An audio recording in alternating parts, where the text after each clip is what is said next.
Isso é muito interessante porque a gente relaciona muito também essa questão do yoga com a espiritualidade. Várias práticas, elas até incentivam as pessoas, o yoga vai te ajudar na concentração, na meditação. Para você foi assim também? Você começou Sim, a perceber talvez a espiritualidade que estava no seu momento com você mesma? sim. Como que foi? E qual a sua relação para você entre o yoga e a espiritualidade?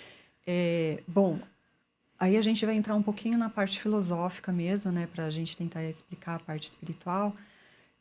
Eu vou citar um pouco do Sutras de Patanjali, que foi aquela filosofia que eu citei lá mais atrás, que foi a que sistematizou, né? Então, eu vou tentar trazer com exemplos do que aconteceu comigo para poder chegar nessa questão da espiritualidade, né?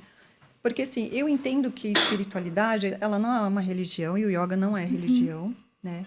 E a espiritualidade tem a ver com os valores, nossos valores aqui, como que a gente se relaciona com o mundo, com a ética que a gente tem, né, com as responsabilidades, né? Então, eu entendo que espiritualidade é isso.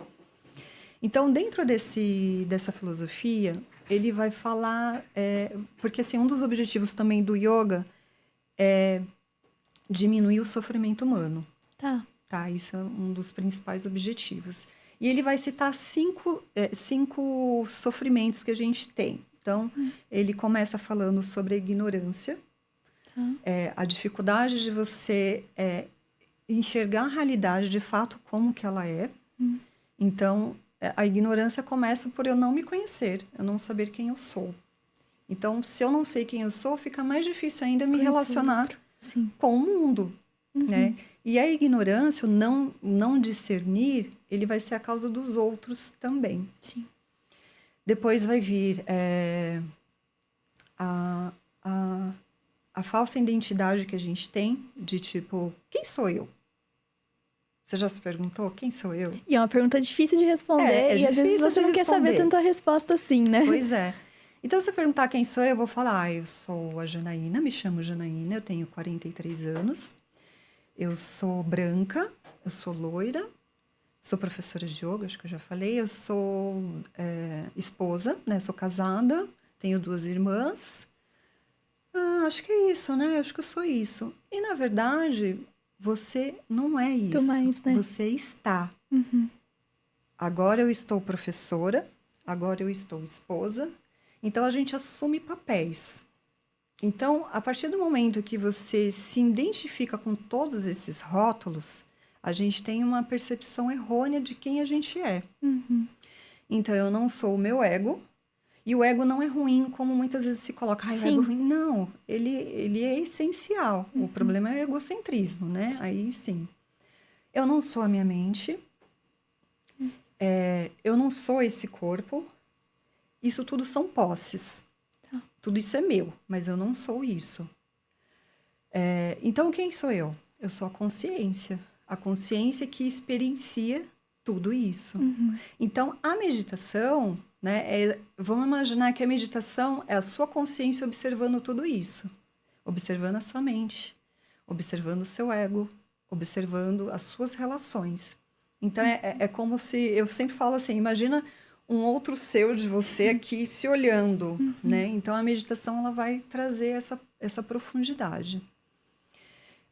Depois a gente tem o terceiro, que é o apego, que é outro sofrimento. Então, quando a gente se apega aos desejos, né? Se apega a relações, tudo aquilo que você cria uma dependência, isso também te causa sofrimento. A aversão também é um dos sofrimentos. Então, a gente cria, a partir das nossas experiências, a gente cria o que é bom, o que é ruim. Né? Então, lógico, você às vezes passou por um trauma ou alguma coisa, então você não quer viver mais aquilo. Só que tem muitas coisas que vai te impedir de evoluir, né? Dizendo assim, vou dar um exemplo bobo, assim. Sei lá, eu comi quando criança quiabo, eu odiei quiabo. Então, eu não vou comer nunca mais. Só que, de repente, se eu comer hoje... Você vai gostar. Eu vou gostar. Então, só que eu crio essa aversão dizendo eu não vou fazer isso. Isso me impede de evoluir também.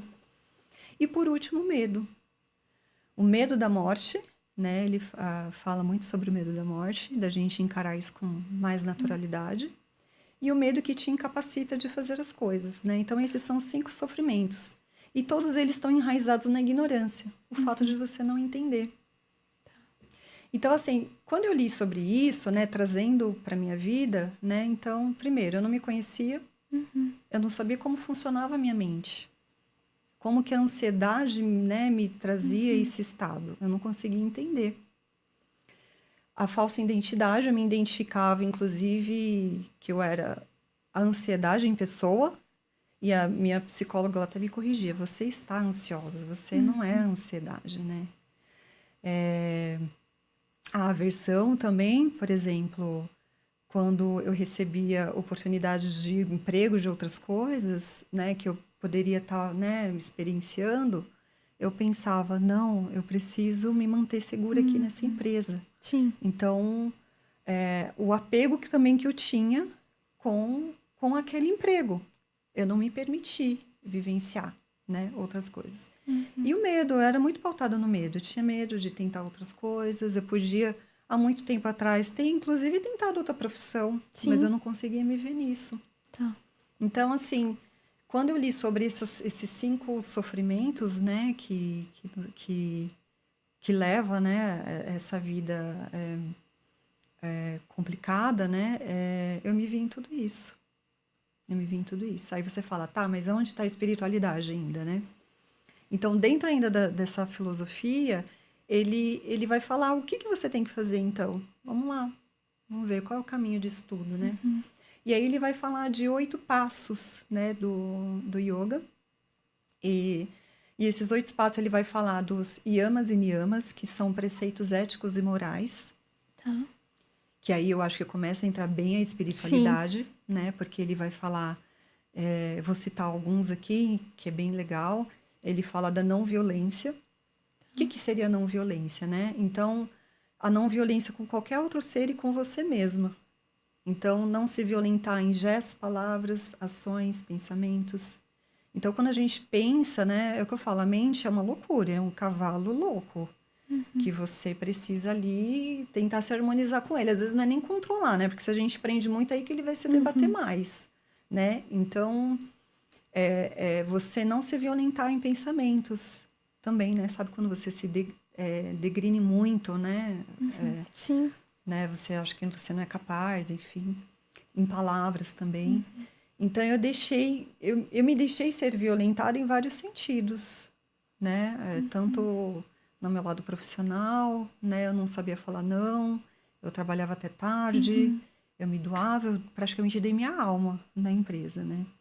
Então, é algo que ali você começa... Isso é espiritualidade, Sim, né? sim, É total. você se preservar, você Sim. se cuidar.